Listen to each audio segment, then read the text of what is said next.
આજની મારી રેસિપી મૂંગ દાલ oats pancake છે, જે હાઈ પ્રોટીન અને ફાઇબરથી ભરપૂર છે. તો જે લોકો વેટ લોસ કરવા માંગતા હોય તેમના માટે આ બેસ્ટ ઓપ્શન છે.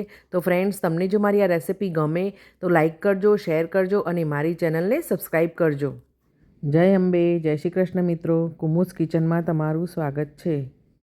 ચાલો રેસિપી સ્ટાર્ટ કરીએ. તો અહીંયા મેં અડધો કપ જેટલી છિલકાવાળી મગની દાળ લઈ લીધી છે. તેને મેં સારી રીતે ધોઈ અને 1 કલાક માટે ગરમ પાણીમાં પલાળી દીધી હતી. તો 1 કલાક પછી આપણી દાળ સારી રીતે પલળી ગઈ છે. હવે આપણે તેને ગ્રાઇન્ડ કરી લઈશું. તો અહીંયા ગ્રાઇન્ડર જારમાં મેં દાળને એડ કરી દીધી છે. પછી તેમાં થોડી કોથમીર એડ કરીશું. કોથમીર એડ કર્યા પછી 1/4 કપ જેટલું દહીં એડ કરીશું અને 2 ટેબલસ્પૂન જેટલું પાણી એડ કરી તેની ફાઇન પેસ્ટ તૈયાર કરી લઈશું.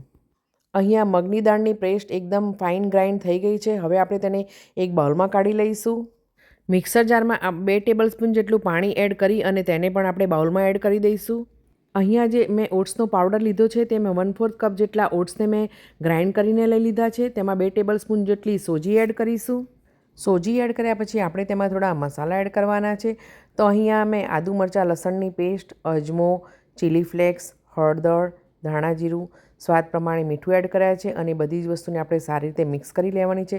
જો તમે લસણ ન ખાતા હોય તો તમે સ્કીપ પણ કરી શકો છો. અહીંયા મગની દાળના આ બેટરમાં આપણે ઓટ્સ અને સોજી એડ કર્યા છે, તેથી તેને 15થી 20 મિનિટ માટે આપણે રેસ્ટ આપી દઈશું. તો આપણું બેટર જ્યાં સુધી રેસ્ટ થાય છે ત્યાં સુધી આપણે એક ચટણી તૈયાર કરી દઈશું. ગ્રાઇન્ડર જારમાં ચટણી બનાવવા માટે મેં આદુ, મરચાં, લસણ, કોથમીર, ફુદીનો, જીરું, સ્વાદ પ્રમાણે મીઠું, સંચળ પાવડર, થોડી શુગર, દહીં અને લીંબુનો રસ અને થોડું પાણી એડ કરી સારી રીતે ગ્રાઇન્ડ કરી અને તેની એક ચટપટી ચટણી રેડી કરી દઈશું. અહીંયા મેં બેટરમાં ઓટ્સના પાવડરનો યુઝ કર્યો છે. જો તમારી પાસે ઓટ્સનો પાવડર અવેલેબલ ન હોય તો તેની જગ્યાએ તમે બેસનનો પણ યુઝ કરી શકો છો. અહીંયા આપણી ચટપટી ચટણી પણ તૈયાર થઈ ગઈ છે. તો તેને એક બાઉલમાં કાઢી અને તેને સાઈડ પર મૂકી દઈશું. ફ્રેન્ડ્સ, અહીંયા તમને યાદ કરાવી દઉં કે તમે જો મારી ચેનલને સબસ્ક્રાઈબ ન કરી હોય તો સબસ્ક્રાઈબ કરી દેજો અને મારા ફેસબુક, ઇન્સ્ટાગ્રામ અને ટિકટોકના પેજને જરૂરથી ફોલો કરજો. અહીંયા મેં થોડા વેજીટેબલ્સ લઈ લીધા છે. તો ડુંગળી, ગાજર અને બીટને મેં કટ કરીને લઈ લીધા છે. હવે આપણે જોઈ શકીએ છીએ કે આપણું બેટર સારી રીતે સેટ થઈ ગયું છે. તેમાં આપણે પિંચ જેટલો સોડા અને લેમન જ્યુસ એડ કરી અને સારી રીતે મિક્સ કરી લઈશું. અહીંયા મેં બેટરને સારી રીતે મિક્સ કરી લીધું છે અને પેનકેક બનાવવા માટે મેં તવાને પણ ગરમ થવા માટે મૂકી દીધો છે. 1 ટીસ્પૂન જેટલું તેલ એડ કરી અને તેલને આપણે તવામાં સારી રીતે સ્પ્રેડ કરી લઈશું. અહીંયા તવો આપણો ગરમ થઈ ગયો છે. હવે આપણે 1 ચમચા જેટલું બેટર લઈ અને તેને તવા ઉપર ફેલાવી દઈશું. આ પેનકેકને આપણે લો ટુ મીડિયમ હીટ ઉપર જ કૂક કરવાની છે અને ઉપરથી થોડી ડ્રાય થવા લાગે પછી આપણે તેના પર તેલ એપ્લાય કરીશું અને નીચેથી ચેક કરી લઈશું કે આપણી પેનકેક સારી રીતે કૂક થઈ ગઈ છે.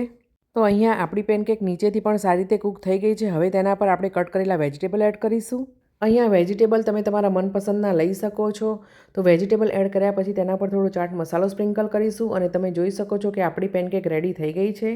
આ પેનકેક જો તમે તમારા બાળકોને બ્રેકફાસ્ટ કે લંચ બોક્સમાં આપવા માંગતા હોય તો તમે ચીઝ અને પનીરનો પણ યુઝ કરી શકો છો. આ મગની દાળની પેનકેકની રેસિપી તમે બ્રેકફાસ્ટમાં અથવા તો ડિનરમાં પણ બનાવી શકો છો. તો ફ્રેન્ડ્સ, તમને જો અમારી રેસિપી ગમે તો તમારા ફ્રેન્ડ્સ અને ફેમિલીમાં ચોક્કસથી શેર કરજો. તો જે લોકો વેટ લોસ કરવા માગતા હોય તેના માટે આ બેસ્ટ ઓપ્શન છે. તો આ મગની દાળની પેનકેકની રેસિપીની બધી જ ઇન્ગ્રીડિયન્ટ્સનું મેજરમેન્ટ મેં મારા આ વિડીયોમાં આપેલું છે. તો તમે ચોક્કસથી ટ્રાય કરજો. મગની દાળ અને ઓટ્સની આ પેનકેકને મેં ચટણી સાથે સર્વ કરી છે. તો મેં તો અહીંયા બ્રેકફાસ્ટમાં આજે આ મગની દાળની પેનકેક અને ચટણી સર્વ કર્યા છે. તો તમે આજે બ્રેકફાસ્ટમાં શું બનાવ્યું છે તે મને કમેન્ટ કરીને જરૂરથી જણાવજો. ફ્રેન્ડ્સ, તમે મને ફેસબુક, ઇન્સ્ટાગ્રામ, યુટ્યુબ અને ટિકટોક ઉપર પણ ફોલો કરી શકો છો. તો તમે મને ચોક્કસથી ફોલો કરજો. હવે આપણે મળીશું નેક્સ્ટ રેસિપીમાં. ત્યાં સુધી જય શ્રી કૃષ્ણ ફ્રેન્ડ્સ.